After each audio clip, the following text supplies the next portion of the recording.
लोग कौन हो और कहाँ से आए हो? तो सहाबा इकराम ने जवाब दिया कि शाम से आए हैं। फिर उनसे पूछा कि अरब का क्या हाल है और एक शख्स वहाँ पैदा होना था, उसका क्या हाल है, यानी नबी पाक अलसलातो सलाम के बारे में पूछा सहाबा। इकराम ने कहा कि वो अच्छे हाल में हैं और इब्तिदा में उनकी मुखालिफत हुई, मगर अब तो तमाम अरब पर वो गालिब हो गए हैं और सारा अरब एक दीन खुदा को मानने वाला हो गया है। उसने कहा, अच्छा जगर के चश्मे का क्या हाल है? उन्होंने जवाब दिया कि वो भी अच्छी हालत में है, लोग उससे पानी पीते हैं, उसे खेती बाड़ी भी करते हैं। फिर उसने पूछा कि ओमान और बसान की खजूरों का क्या हाल है? उन्होंने कहा कि उसमें हर साल फल आते हैं। यह सुनकर उस शख्स ने 3 चीखें मारी और बोला कि मैं दज्जाल हूँ, अनकरीब में आजाद हो जाऊंगा और जमीन का चप्पा चप्पा घूमूंगा और उसका कोई हिस्सा नहीं छोड़ूंगा सिवाय तैबा शरीफ के, क्योंकि मुझ में वहाँ जाने की ताकत व पावर ना होगी। नबी है पाक अलसलातो सलाम ने और फरमाया, मैं आखिरी नबी हूँ और तुम बेहतरीन उम्मत, इसलिए वह लामलाहा तुम्हारे ही अंदर निकलेगा। अगर वह मेरी मौजूद जिंदगी में निकला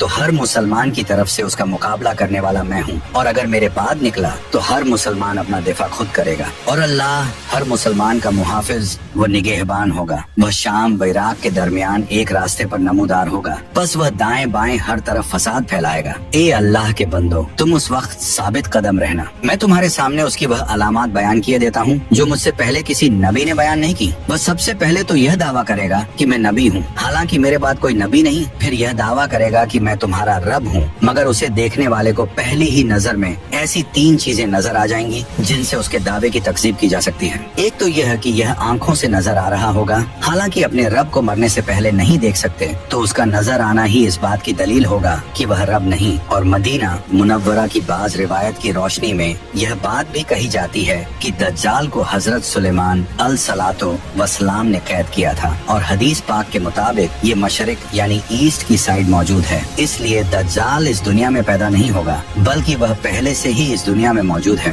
तभी तो दज्जाल ईस्ट की साइड यानी